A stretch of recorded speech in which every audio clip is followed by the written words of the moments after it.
What if the weight you're carrying was never yours to begin with? What if the emptiness you feel, that quiet ache in the middle of your chest, isn't a sign that you've failed, but a natural reaction from someone who spent a lifetime trying to fit where they were never truly seen? Maybe you're just tired. Tired of playing a role you never chose. Tired of holding up the image they built for you. Strong, successful, composed, always available, always ready.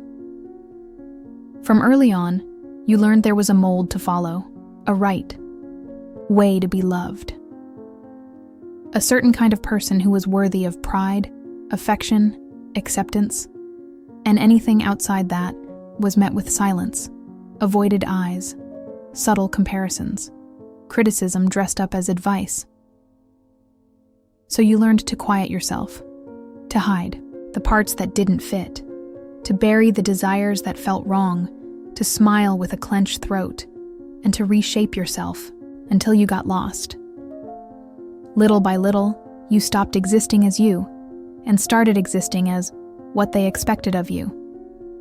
But that kind of effort takes its toll, because anything built on expectation, sooner or later, starts to crack from the sea, inside. The structure gives in. The body protests. The mind collapses. You start blaming yourself for not keeping up, when in truth, you're just exhausted from living so far from who you are. That guilt you carry, that constant feeling of being behind, of not measuring up, it's not who you are, it's just the echo of a name that was never yours. Love, the word most loudly spoken and the most silently demanded. You grew up hearing that you were loved, but somewhere along the way, that love started to hurt. Not because it wasn't real, but because it came with hidden terms. Be strong. Don't let me down.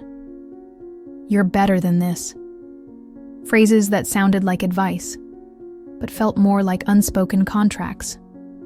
You realized you weren't allowed to fail, not without watching the pride in someone's eyes fade, not without feeling like you were losing your place in their affection, so you started hiding, swallowing your tears, faking confidence while falling apart, smiling just to avoid the questions, saying I'm fine with a trembling voice, because showing weakness felt dangerous.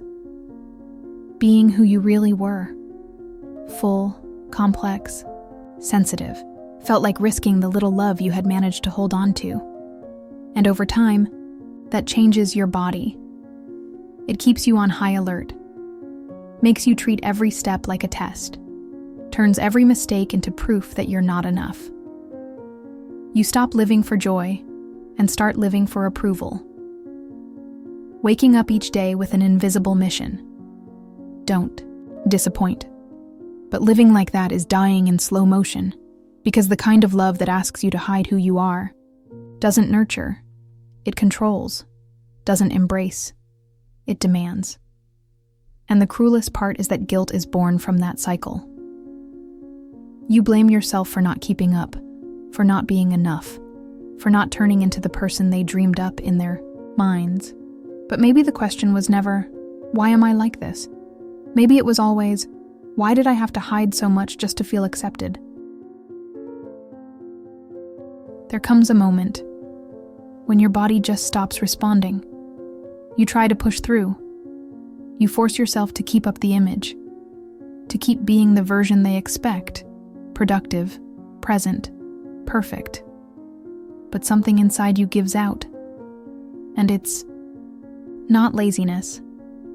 It's emotional exhaustion, a kind of fatigue that doesn't come from physical effort, but from constantly maintaining a persona.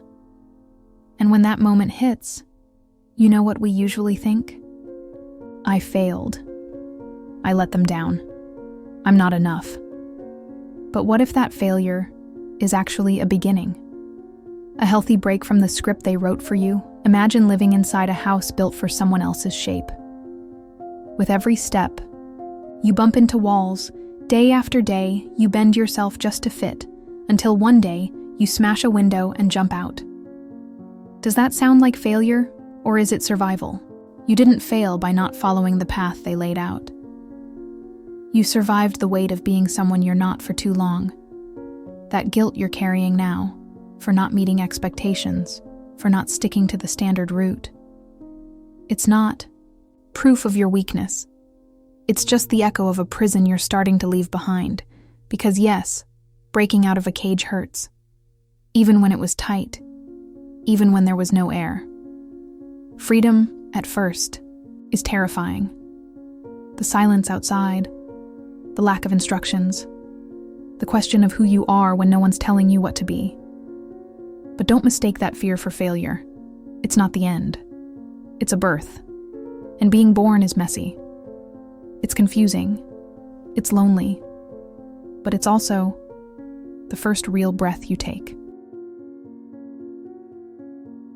Few things drain you like the need to perform. You don't get out of bed just to live. You get up to keep up the act. Like an actor who never leaves the stage, you play the part. The child who smiles even when they're breaking inside. The friend who listens even when no one asks how you are. The professional who delivers even when you're hanging by a thread. And each of these performances takes a toll.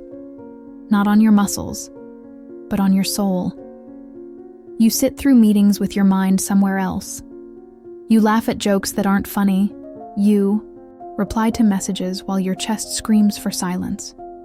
And when you're finally alone, instead of resting, you collapse. Lying in the dark, phone in hand, eyes fixed on the ceiling. You can't sleep, can't work, can't even explain what's happening.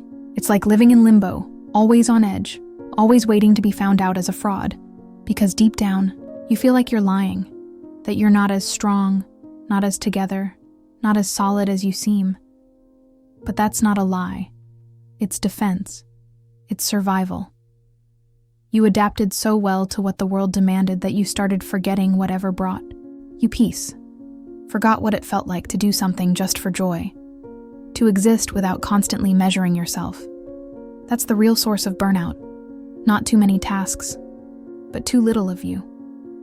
You've been dimming yourself bit by bit, not out of weakness, but out of loyalty to a version of you they taught you to protect, even if it cost you your truth. Maybe it's time to stop. Not because you're giving up, but because it's time to honor what's still alive inside, even if it's hidden, even if you've forgotten where to find it. There comes a moment when the pain of pretending gets heavier than the fear of being yourself. And that's when something starts to shift. Not with a scream, but with a different kind of tiredness. A kind that doesn't ask for rest. It asks for truth. You start to realize it's okay not to meet expectations. That maybe the kind of love that demands obedience isn't the kind that helps you grow.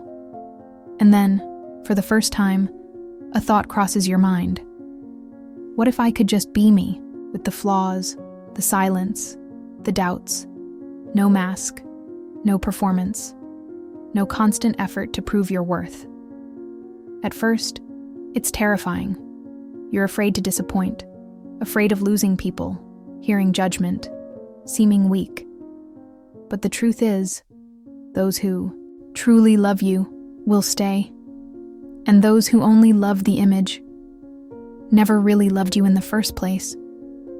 Being yourself, even without applause, is an act of quiet courage.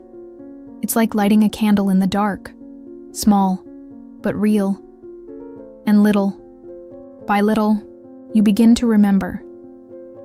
You don't need to be extraordinary to be worthy.